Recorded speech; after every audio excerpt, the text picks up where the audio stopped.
bersama mahasiswa KKN Universitas Mulia hadir di Kecamatan Labu Aji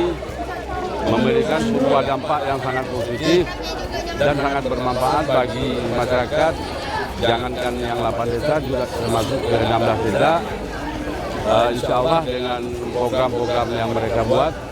sangat baik dan sangat bermanfaat bagi para masyarakat, sehingga masyarakat merasa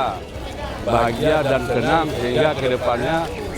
masyarakat Labuan Aji berikut para ketua dan tokoh masyarakat juga kami para musbida supaya Universitas Mulia ke depannya untuk memberikan kesempatan kembali kepada kami Kecamatan Labuan Aji keberadaan mahasiswa KKN Mulia.